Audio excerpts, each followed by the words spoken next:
The first moments of the universe were extremely hot and dense. As it began to cool, subatomic particles begin to emerge. They fuse into each other, creating heavier elements, and as further cooling happens, a soup of opaque plasma is left behind. Within these storms of plasma were the building blocks of the Catan. The universe built itself from these elements: black holes, stars, planets, and lurking in the maelstrom of the universe, the Catan began to feel. Incorporeal beings of immense energy they were, etheric constructs of pure power. They would spread themselves across entire stars, consuming the energy within. As time went on, these great beings created wings. These wings would carry them across the known universe. By using electromagnetic forces, they travelled from system to system, consuming each star as they went, ignoring the other planetary bodies, as they had insufficient energy for the voracious predators of the universe. As eons passed, and the Catan continued their lives uninterrupted, they came across small devices, probes sent out across the stars. These probes scanned the Catan, and a voice called out from them. It was the Necron, a young and feudal race, their bodies ravaged by the harsh radiation of their home system, and their minds bitter from defeat of an age-old enemy. The Necron had worshipped ancient deities that were much like the Catan, and so the Necron had found their gods, and began worshipping them. As they looked up at their gods, they believed they could physically interact with them, and thus they used their technological marvel to that end. Necrodermis it's called, a living metal. It repairs damage from any source, and so it was more than capable of housing the world-shattering energy of the Catan. And so the Catan's swirling mass of energy had created bridges of starlight, and the vortex of this power had tunneled its way into bodies that the Necron had fashioned. Now the Catan had bodies in the material world, and were able to interact with the physical objects around them, and the races that they had passed by so easily as they consumed their sources of light. It was here the Catan began to feel differently. Perhaps they always felt this way, or perhaps it was an influence that all physical life feels. They began to feel true hunger, and true greed. Stars were but empty, tasteless vessels for the Catan, but souls, energy of living beings, had a particularly appetizing appeal. So one Catan, Mephetran the Deceiver, had hatched a plan.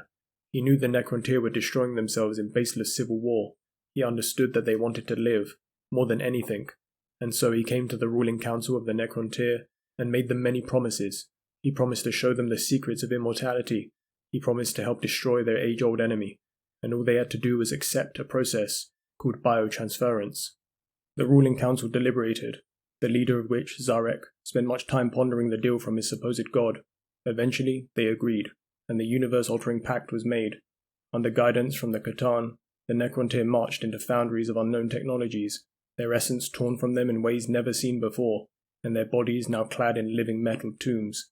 Zarek stepped out for the first time, and saw with his new eyes the terrible mistake he had made. His entire people, every last man, woman, and child, torn apart and changed forever, their souls pouring out of the foundries for the hungry Catan to feed upon. Most, if not all, of the new Necron had no emotions, nor thought much about their new lives. They were perfectly content within their metallic husks to bring war back on their old enemies. They had achieved immortality, and will soon achieve total victory.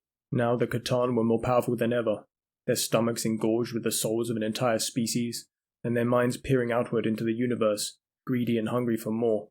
So they went out, with the Necron, and laid waste to the galaxy, tearing through system after system, consuming the souls of those unfortunate enough to be in their wake. Yet they met resistance. The old enemy of the Necron were not easily defeated. The Old Ones, a reptilian species that had long ago conquered the stars, were near immortal beings. Their immense technological and psychic prowess, previously unmatched, were constantly fighting against their cosmic invaders. Though it was not enough. As the Catan were beings of such extraordinary power, they could form antimatter meteors and launch them into planets, destroying them entirely. They could drop entire seas of stars down about them, obliterating all that it touched. They could cast bolts of etheric lightning to ravage entire populations.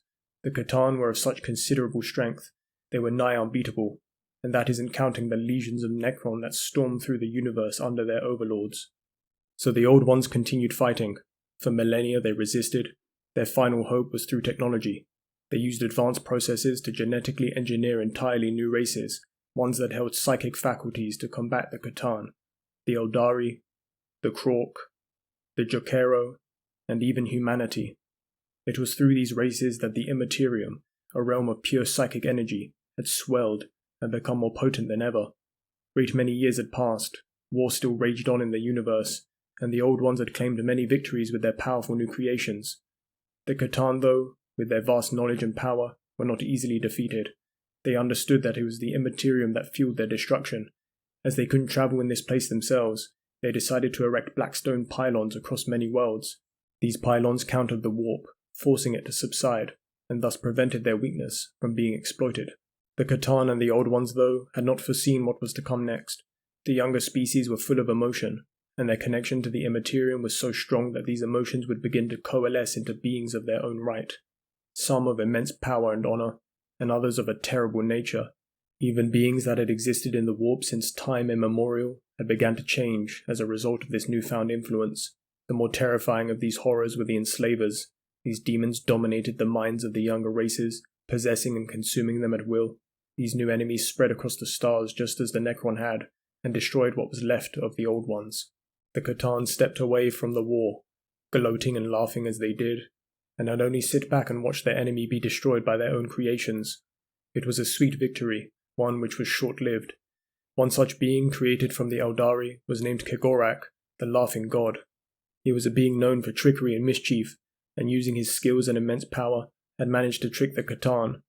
Kegorak approached the Catan named the Outsider, and beleaguered him with messages of power and gluttony. The Outsider, in his arrogance or greed, decided to enact Kegorak's plan. And thus he began feeding on his own Catan. This action started a terrible war between the star gods. They tore at each other for countless years, feasting and warring.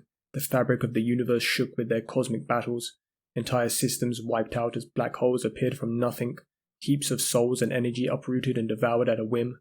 These great wars seemed to have no true victor. The Old Ones and their allies, the Catan and the Necron, had all suffered in equal measure. As the dust of cosmic battle had settled, Zarek finally had a chance to take revenge on the Catan for what they had done to his people. As the final few Catans settled and consolidated their power, Zarek, in secret, unleashed a new and potent weapon. God-killing hypercannons were built and stationed in range of the Catan. Each of them fired out in a fury so immense that the very fabric of space and time was torn apart. So bad this damage was that even the masses of Necron can barely remember anything of this event.